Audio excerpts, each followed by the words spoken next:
इन्दतदात्मानं पूजा विज्ञाय विहतां गोपेभ्यो कृष्णनाथेभ्यो नन्दादिभ्यो गणं वर्तकं नाम मेघानां चान्तकारिणाम् इन्द्रः प्रचोदयत् क्रुद्धो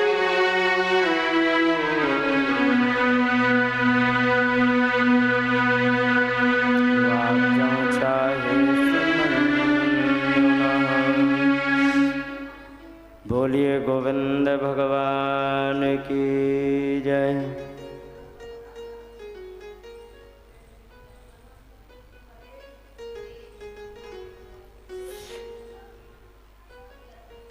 भगवान ने गोवर्धन का पूजन करा दिया इंद्र के बदले में। इंद्र विचार करने लगे कि हमारी प्रतिदिन आज इस समय पूजा हुआ करती थी, आज वो पूजा नहीं हो रही है, क्या बात है?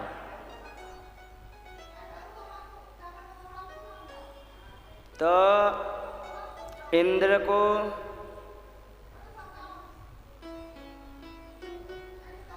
इंद्रः आत्मानं पूजां विहतं विज्ञाय, अपनी पूजा नहीं होगी रोक दी ऐसा जान करके हे राजन ऐसे गोपालों से गई। कौन?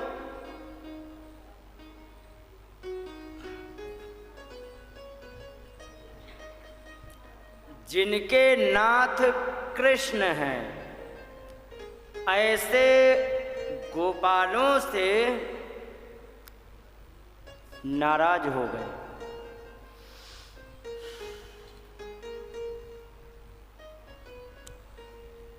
और नाराज होकर के क्या किया? इंद्र के पास दो प्रकार के बादल होते हैं, एक जैसे अपने यहाँ एक दिन छोड़ के दूसरे दिन लगातार बरस रहे हैं, तो ये फसल के लिए अच्छे होते हैं, खेती बाड़ी के लिए, मौसम के लिए, मौसम के अनुसार सब ठीक चल रहा है, कोई दिक्कत नहीं। लेकिन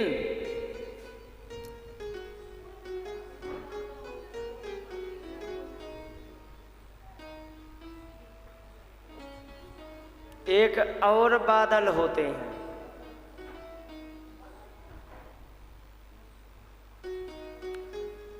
वो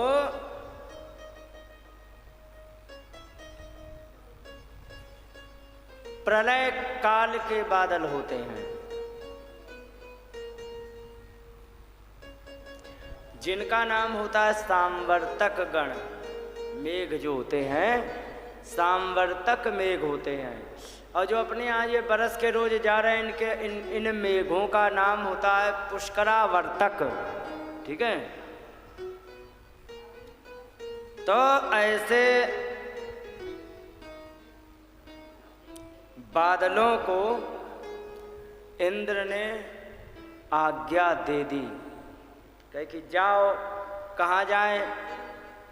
तो कहने लगे अहो श्रीमद्माहात्म्यम गोपानां काननौकसाम, लक्ष्मी के मद का महत्व तो देखो। कही क्या? कही ये जो गोपाल है ना, और है कैसे? कही काननौकसाम जंगली है, जिन्होंने क्या किया? कृष्णम मर्त्य उपाश्रित्य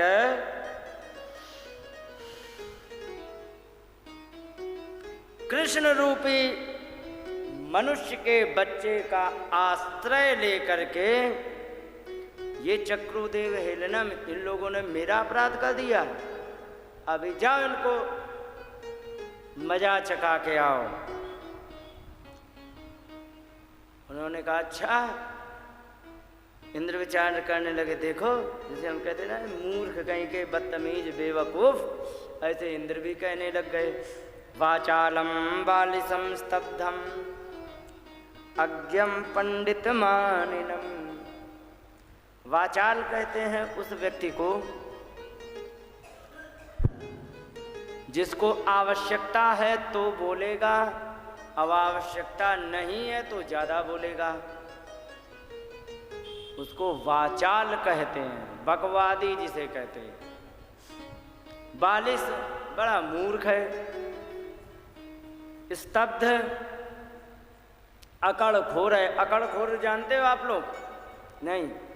अकड़खोर उसको कहते हैं ना तो कुछ जाने और ना ही किसी की माने उसको अकड़खोर कहते हैं। ऐसे होते हैं कुछ समाज में विद्वान लोग कि खुद को कुछ पता नहीं है, दूसरा सिखाए तो मानने को तैयार नहीं होते ना, तो इनको अकड़खोर कहते। तो ऐसे स्तब्धम अकड़खोर को, अज्ञम ऐसे मूर्ख को जो अपने आप में पंडित मानिनम,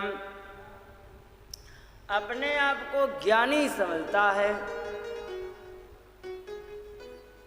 ऐसे कृष्णम मर्त्य उपाश्रित्य, ऐसे कृष्ण रूपी मनुष्य का आश्रय लेकर के गोपा में चक्रूर प्रियम, इन गोपालों ने मेरा प्रिय कर दिया। अभी इनको बताते हैं, जाओ इनको प्रसाद दे के आओ। अब मेघों का काम एक ही होता है, पानी बरसाना, लेकिन पुष्करावर्तक मेघ होते हैं उनके पानी बरसाने का काम होता है खेती को सींचना, और जो सामवर्तक मेघ होते हैं उन मेघों का काम होता है गांव को डुबा के, बहा के, तबाह करके, घर को गिरा के सब मैदान करना। सामवर्तक कहने लगे ठीक है हम तो चल रहे हैं, खैर अपना काम करेंगे, आप क्या कर रहे हो? आप क्या करोगे? तो कहे कि मैं आम चैरावतम नागम आरोही अनुब्रजे व्रजम, मैं अपने ऐरावत हाथी के ऊपर बैठ करके अभी अनुब्रजे पीछे पीछे आ रहा हूं, चिंता मत करो। अच्छा। मरुदगण महावीर नंद गोष्ठ जिघांसया, और अकेले नहीं आऊंगा, जो महापराक्रमी मरुतगण हवा होती है उनके साथ आऊंगा।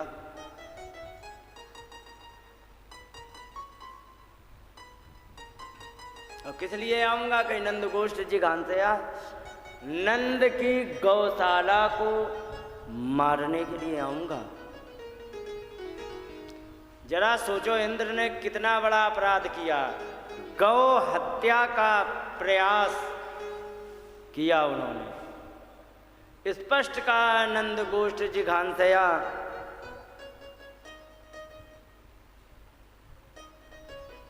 तो यहाँ पर आकर के इन्होंने, बादलों ने पानी बरसाना प्रारंभ किया। और कैसा पानी बरसाया मालूम है? लिखा है स्थूला वर्षधारा,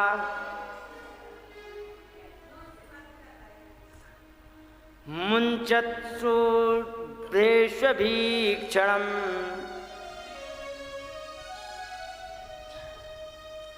स्थूला,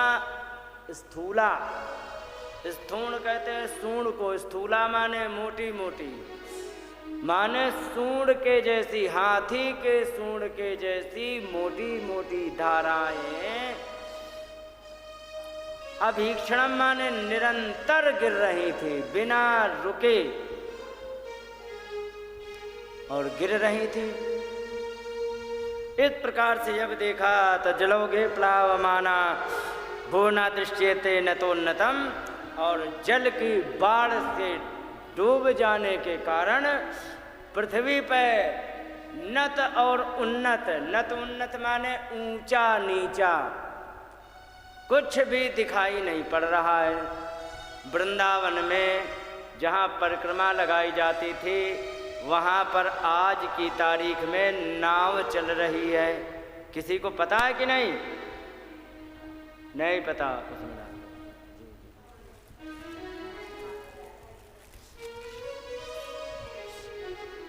तो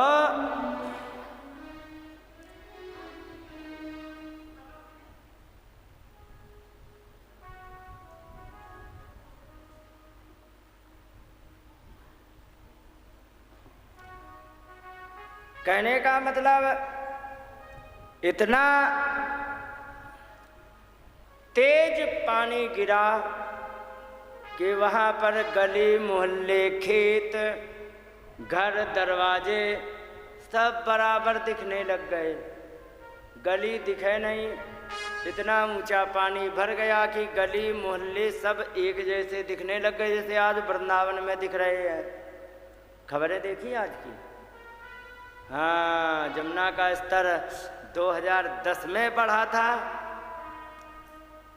जहाँ पर परिक्रमा लगाई जाती थी जिन रास्तों से, उन रास्तों में पानी भर गया था जहाँ नाव चलती थी। इस साल भी उतना नहीं है पर है। तो यहाँ पर उन्होंने बरसाना प्रारंभ किया और यहाँ से हवा आकर के चलने लग गई। एक बार बताएं, हल्का पानी गिर रहा हो और ऊपर से अगर जो हवा चलने लग जाए तो ठंड लगने लग जाती है कि नहीं? माताओं को अब आप लोगों के यहाँ होता है कि नहीं होता, राजस्थान में मैं नहीं बता सकता हूँ। हम अपने यहाँ की जो हमें याद है वो मैं बता दूँ। जब मैं इस बच्ची के जैसा था, छोटा था, तो हमारे यहाँ 8 दिन लगातार की झड़ी लगती थी। झड़ी लगने का मतलब धीरे धीरे, हाँ, तेज नहीं हो रही ना, धीरे धीरे झड़ी लगती थी। तो वो लगती थी तो जैसे ही 6 दिन बीतते थे ना, तो ये दशा हो जाती थी कि हम लोगों को सर्दियों की तरह रजाई ओढ़नी पड़ती थी 2-3 दिन, और गाय भैंस को कमरे के अंदर बांधना पड़ता था। क्यों? ठंड ना लग जाए। आजकल पता नहीं क्या हो गया है, कैसा बताया जाए, सब बदल गया है। ये मैंने देखा। और सुनो, आप लोगों को आज के क्या 2-3 साल पहले की ही बात बता रहे हैं। आज के 2-3 साल पहले जब गर्मी होती थी तो कितनी लू चलती थी। इस साल चली नहीं चली। हम कह रहे हैं कि वही जनवरी से लेके अभी तक, ठीक है, पानी बंद नहीं हुआ है। हर चौथे, पाँचवें, आठवें, 10वें, चौथे, पाँचवें, आठवें, 10वें गिर ही रहा है। इस साल तो लू ही नहीं चली।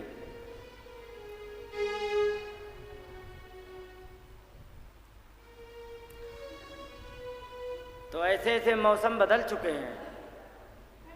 यहाँ पर लिखा है कि अत्यासारतिवातेन पशवो जात वेपन गोपा गोपश्च शीतार्ता गोविंदम शरणम ययुः।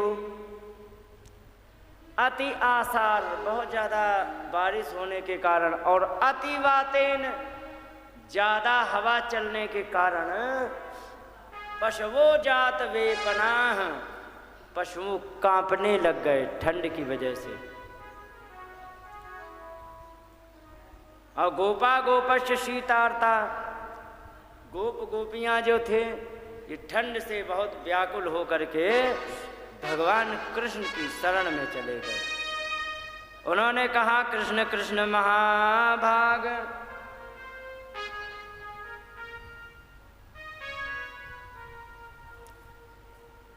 कृष्ण कृष्ण महाभाग, त्वन्नाथम गोकुलम प्रभु त्रातुम अर्हसि देवान्नः कुपिताद भक्त वत्सल।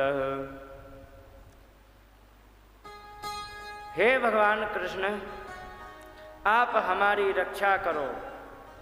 आप ही हमारी रक्षा कर सकते हैं। क्यों कर सकते हैं? कि त्वन्नाथम गोकुलम, आप ही गोकुल के नाथ हैं, ऐसे गोकुल की आप रक्षा करें। भगवान ने कहा, बस इतनी कमी थी, अब मैं देखता हूँ और फिर भगवान ने कहा अब मैं इसे बताता हूँ। लोकेश मानिनम मौढ़्याद हरिष्य श्री मदम तमह। कहने लगे कि अब ये जो अपने आप को ईश्वर बना बैठा है इंद्र, अब इसके अभिमान को मैं दूर करूँगा।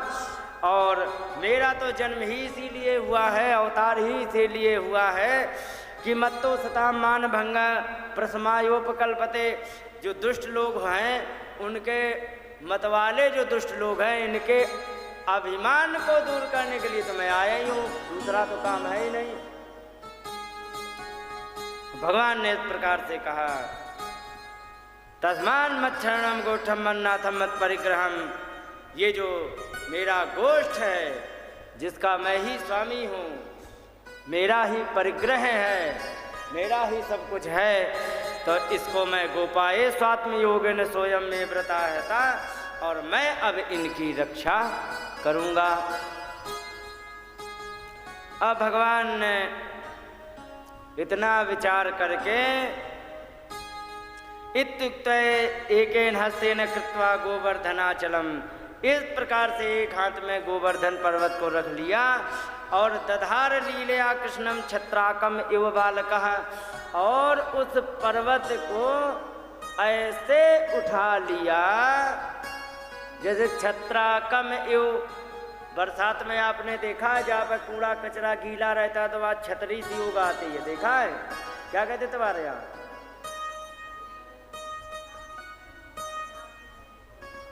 सांप की छतरी है।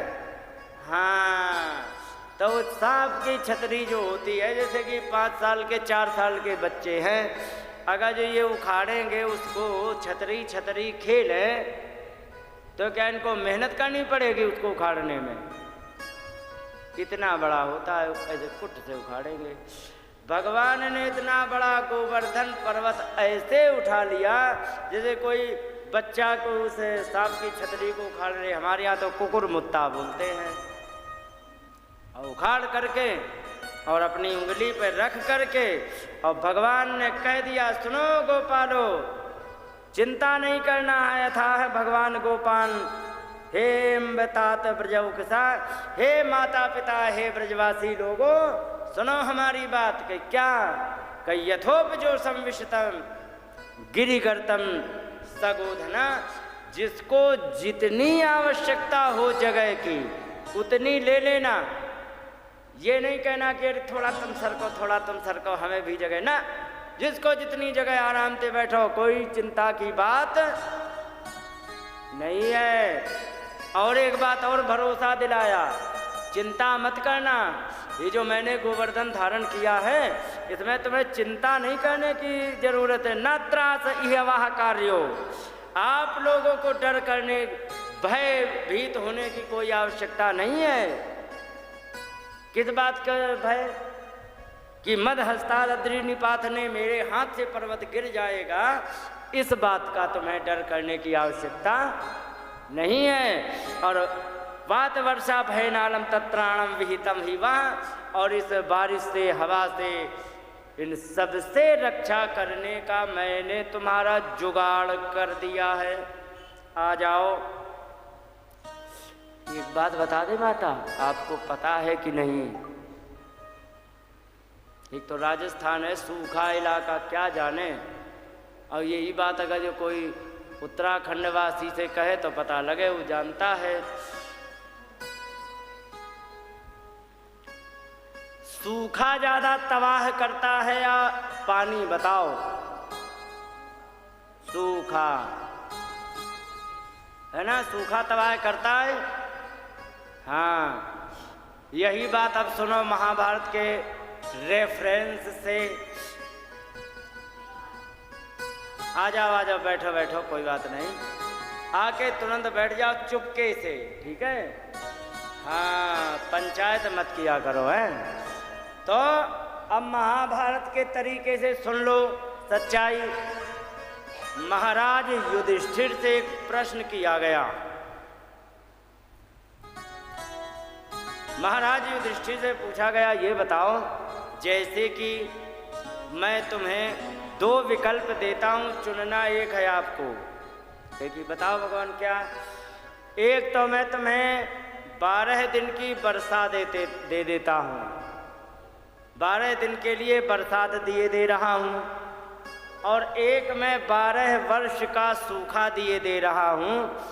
बताओ इनमें से आप क्या चयन करना चाहोगे? युधिष्ठिर ने कहा, महाराज यदि हमारे चयन की बात आएगी ना, तो मैं 12 वर्ष का सूखा चयन करूंगा। तो उन्होंने कहा कि देखो तुम 12 दिन में निपट जाते बरसात में, तुम 12 साल के लिए सूखा ले रहे हो। युधिष्ठिर ने कहा, महाराज अगर जो सच में 12 वर्ष के लिए सूखा पड़ेगा तो हम आशा कर सकते हैं कि एकाध जीव पृथ्वी पर जीवित रह जाए, ठीक है। लेकिन सचमुच यदि बरसात हो गई 12 दिन की तो पृथ्वी पर एक भी जीव बचेगा नहीं, समझ रहे हो। पानी एक ऐसा होता है जिस पर किसी का भी जोर नहीं चलता है। अब तुम्हारे हिसाब से सूखा इसलिए तुमने चयन किया क्योंकि राजस्थान के हो, तुमने पानी देखा ही नहीं तो तुम क्या जानो। पानी ऐसा होता है कि गांव के गांव ऐसे समेट लेता है जैसे तुम झाड़ू से कूड़ा समेट देते हो, समझ रहे हो। अरे यहाँ तगड़ी कितनी होगी, हाँ हाँ, यहाँ तगड़ी क्या होती है। तो कहने का मतलब पानी बड़ा खतरनाक होता है। एक बात और बताएंगे, जैसे कि आपको छाता दे दिया जाए, ठीक है, और पानी बरस रहा हो,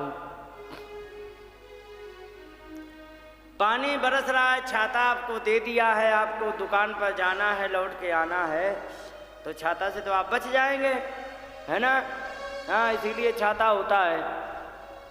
तो ईमानदारी से बताओ, सिर बचेगा कि पैर? और पैर नहीं बचेंगे। अच्छा एक बात और बताओ, जैसे कि आप ऐसी जगह पर हैं जैसे कि एक बराबर सड़क है, मैंने तो ऐसा नीम का थाना में देखा था घर कि सड़क है और उससे 5 फीट नीचे एक घर बना है, तो उसका वो है मुख्य द्वार 5 फुट नीचे है। तो अगर जो तेज बारिश आ जाए तो पानी घुसेगा उसमें।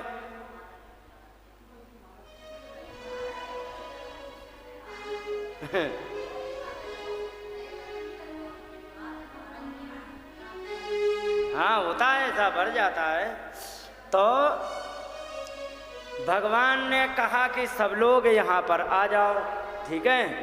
पानी तो बचा लिया कि ऊपर नहीं गिरेगा, ठीक है, लेकिन जो पर्वत पे गिर के इधर उधर हो करके जो गिरेगा, तो जो पर्वत उखाड़ा था वहाँ पर गड्ढा बन गया था और उसमें सब बैठे थे, तो उस गड्ढे में पानी जाना चाहिए कि नहीं।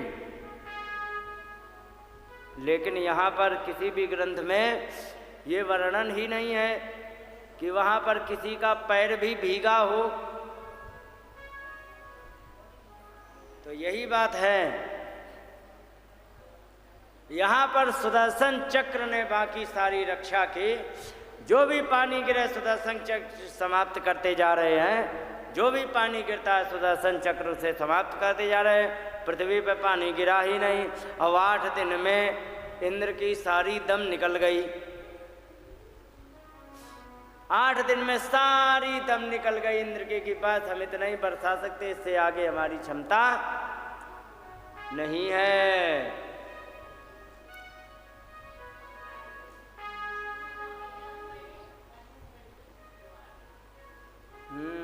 ये छोटी छोटी भक्तानी विराजमान हो जाओ।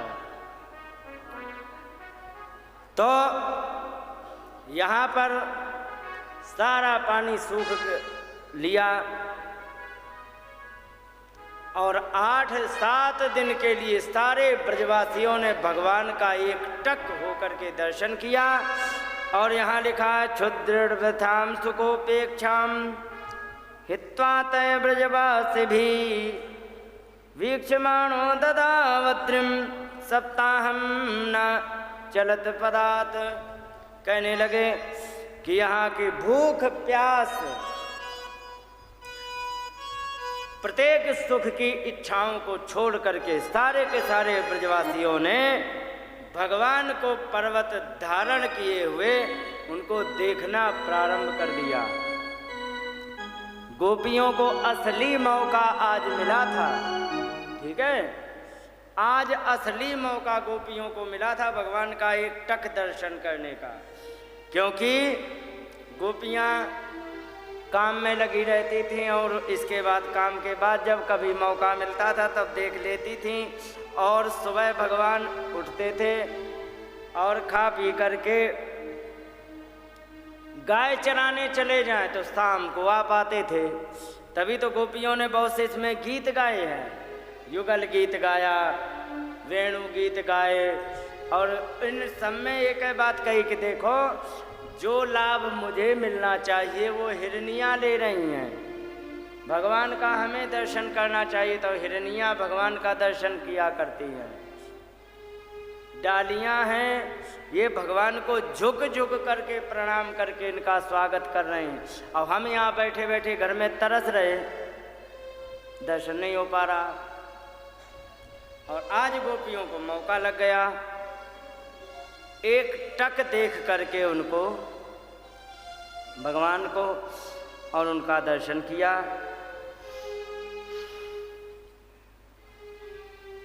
अब यहाँ पर इंद्र का जो संकल्प था कि हम ब्रज को अभी तहस नहस कर देंगे, हम ये कर देंगे, हम वो कर देंगे, जो ये उमंग लेके इंद्र आए, तो यहाँ पर देखा निस्तंभो भ्रष्ट संकल्प स्वानाम मेघान संवारयत।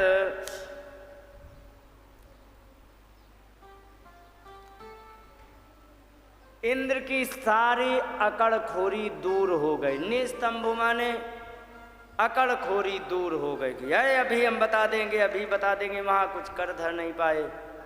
और अकड़खोरी दूर हो गई। भ्रष्ट संकल्प, जो संकल्प करके आए कि हम इन्हें बर्बाद कर देंगे, वो भी खत्म हो गया। और स्वान मेघान संवारयत, अपने मेघों को रोक दिया। बस बस बस हो गया, तुम्हारी क्षमता देख ली, निकलो तुम यहाँ से, जाओ, भगा दिया। अब भगाने के बाद जब वहाँ से बादल चले गए और बादल जो थे वहाँ पर सब चारों तरफ से एकदम साफ हो गए। खम व्यभ्र मुदितादित्यम वात वर्षा च दारुणम निशाम्य योपरतम गोपान गोवर्धनो ब्रवीत। यहाँ पर देखा कि बादल साफ हो चुके हैं एकदम, किसी भी प्रकार की कोई परेशानी नहीं रही है। और दारुणम वात वर्षाम, जो दारुण वात वर्षा थी वो सब समाप्त हो गई है। ऐसा देख करके गोपाल लोगों को भगवान ने कहा कि चिंता मत करो, यहाँ से जाओ। निर्यात्यजत्रासम गोपाह स्त्री धनार्भ का, कहने लगे कि तुम यहाँ से चिंता मत करो, अब तुम जाओ। सारे के सारे बादल छट गए हैं। देखा जाके बाहर किनारे वाले जितने थे, कहे कि हाँ भगवान बिल्कुल साफ हो गया मौसम। उपारतम वात वर्षा विउदत प्रायश्च निम्नगात, सारी बरसात समाप्त हो गई है। और जो यमुना नदी ऊंची बह रही थी, ये विउदह प्रायः, विउदह प्रायः का मतलब जल रहित, वैसे विउद का मतलब होता है जल रहित, लेकिन यहाँ जल रहित का मतलब होता है बाढ़ रहित। माने जिसकी जो उसकी सीमा है उसी के अंदर यमुना जी बह रही हैं, और जो अतिरिक्त पानी था उस सब समाप्त हो गया है, चिंता मत करो। और यहाँ पर आकर के सबके सामने भगवान ने भी, भगवान अपितन शैलम स्वस्थाने पूर्ववत, प्रभु भगवान ने भी उसी स्थान पर पर्वत को विराजमान कर दिया। और सब लोग इस दृश्य को देख रहे थे कि भगवान ने कैसे उखाड़ा है, अब ये कैसे रखा जा रहा, सब कुछ देख रहे थे। बड़ा आश्चर्य हुआ। अब एक बात बताओ आप सब लोग विचार करके, अगर जो कोई 7 साल का बच्चा इतना बड़ा काम कर दे, तो बड़े बूढ़े में आते जाते खेत में, रास्ते में, कहीं भी चर्चा का विषय बनना चाहिए कि नहीं? कि हाँ, अरे हाँ, होता है ऐसा। हाँ, कोई आश्चर्यचकित कार्य कर देता है ना कोई, तो बड़े बूढ़े उसकी चर्चा करते हैं, अरे कह कि उसके लड़के को देखो, उसके लड़के को क्या बढ़िया है ना। तो ये जितने बड़े बूढ़े थे, जो जिनके पास जिम्मेदारियां ज़्यादा थीं, तो वे जा कर के अपने अपने काम के लिए निकले। वहाँ से गोवर्धन से गोकुल जाने लग गए। नंदगांव, गोकुल से तो नंदगांव आ गए थे ये। जब ये नंदगांव जाने लग गए, तब रास्ते में सीधा रास्ता, गोवर्धन से सीधा रास्ता जाता है बरसाने से होते हुए, और फिर इसके बाद सीधा बरसाने से सीधा नंदगांव के लिए, तो उसी रास्ते से आ रहे थे।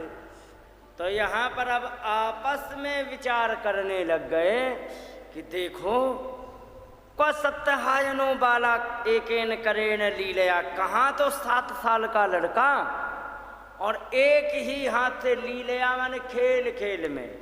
हाँ,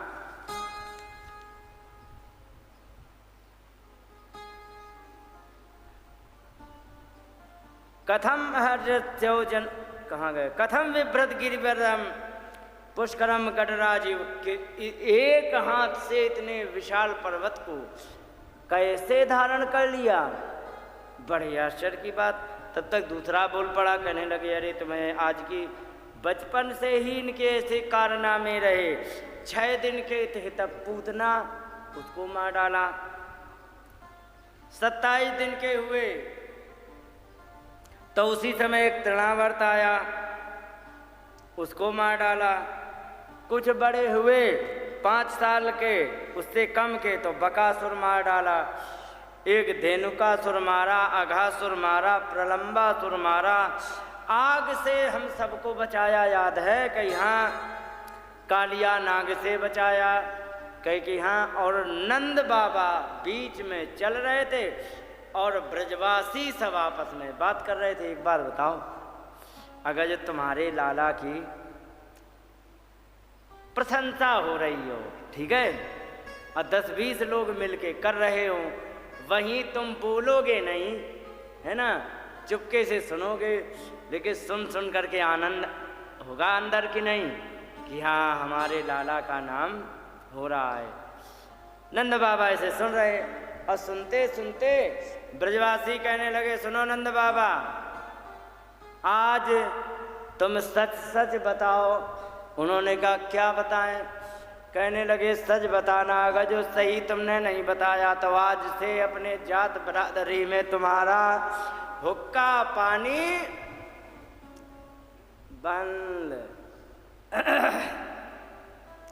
अरे ब्रजवासियों, बताओ, पूछ क्या रहे हो? कहने लगे, क्व सप्तहायनो बाला, कहाँ ये 7 साल का बच्चा, क्व महात्रिविधारणम, कहाँ इतने विशाल पर्वत को धारण करना। ततो नो जायते शंका ब्रजनाथ, तब आत्मजे, इसलिए मुझे शंका हो रही है तुम्हारे हे ब्रजनाथ। हे नंद बाबा, तुम्हारे पुत्र पर हमें शंका हो रही, सच सच बताओ, ये तुम्हारो ही है कि कहीं से लेके आए हो?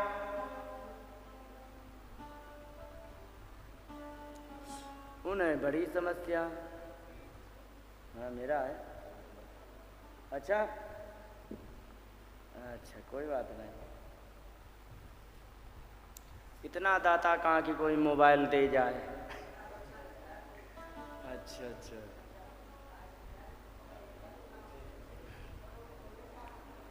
बोलिए गोविंद भगवान की जय। यहाँ पर उन्होंने कहा नहीं नहीं नहीं नहीं, आप कैसी बात कर रहे हो, है तो हमारा छोरा। अच्छा तो ये बताओ, छोरा तो हमारे हैं, पर ये हमारा बच्चा तो 7 दिन ईंट तक नहीं पकड़ सकता, इतना बड़ा पर्वत कैसे धारण किया बताओ। नंद बाबा कहने लगे, अरे ब्रजवासियों, ये तो हम नहीं बता सकते कि इसने कैसे धारण किया है, पर एक बात हम तुम्हें बता सकते हैं कि बताओ क्या। कहने लगे कि जिस समय हमारे यहाँ गर्गाचार्य महात्मा आए थे तो हमने डर की वजह से चुपके से अपनी गौशाला में जाकर के 5-6 लोग थे, हमारे दोनों लाला, दोनों माताएं, मैं और गर्गाचार्य जी महाराज, इतने ही लोग थे। और हमने जाके डर की वजह से चुपके से नामकरण संस्कार कराया था। तब वहाँ पर गर्गाचार्य महाराज कुछ कह रहे थे तो उन्होंने बताया। तो एक बात बताएं, जो भी गर्गाचार्य ने नामकरण के समय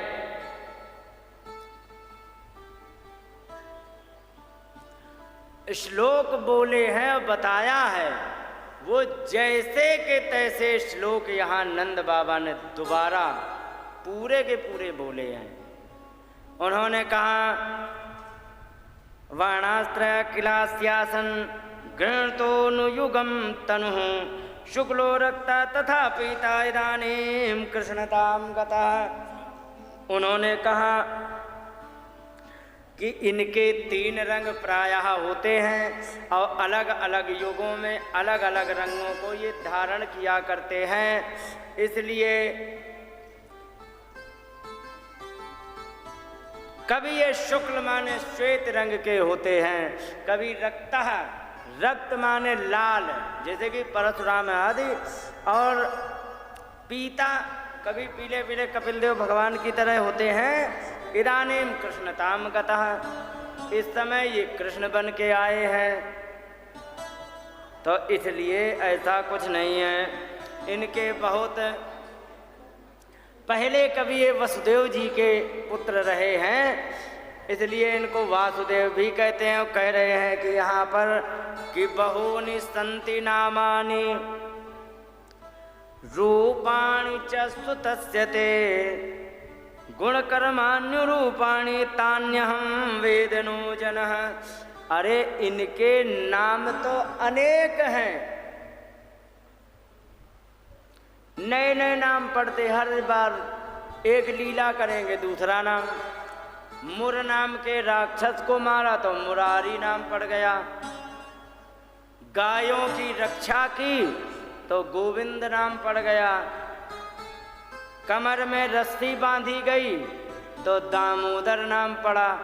इनकी हर लीला में एक नया नाम पड़ेगा, तो इनके नामों की कोई गिनती नहीं है। और यहाँ पर अयोध्या में राजा दशरथ के यहाँ 4 पुत्रों ने जन्म लिया, सबका नाम रख दिया इन्होंने। लक्षण धाम राम प्रिय सकल जगत आधार, गुरु वशिष्ठ ते राखा लक्ष्मण नाम उदार। जाके सुमिरन ते रिपुनासा, नाम शत्रुघ्न वेद प्रकाशा। विश्व भरण पोषण कर जोई, ताकर नाम भरत यश होई। लेकिन राम जी का जिस समय नामकरण करने के लिए आए, तब कहने लगे कि इनके नामों की कोई गिनती है, इनका नाम हम क्या रख दें। तब यहाँ पर उनका नाम बताते हैं, इनके नाम अनेक अरूपा।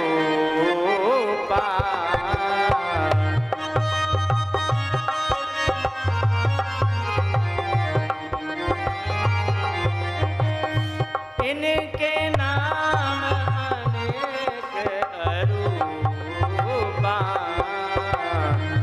मैंने पकाओ समति अनुरूपा।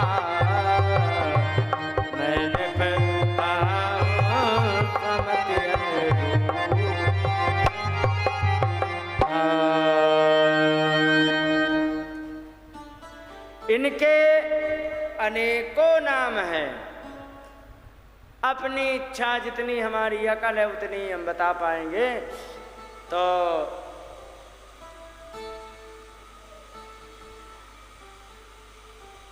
यहाँ पर वर्णन तो बहुत किया गया, समय के कम होने के कारण हम पूरा वर्णन नहीं कर सकते।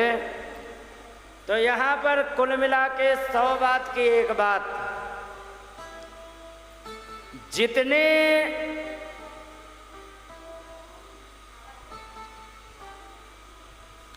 श्लोक गर्गाचार्य जी ने नंद बाबा को सुनाए, यहाँ पर जैसे के तैसे नंद बाबा ने सुना दिए। और इस प्रकार से यहाँ पर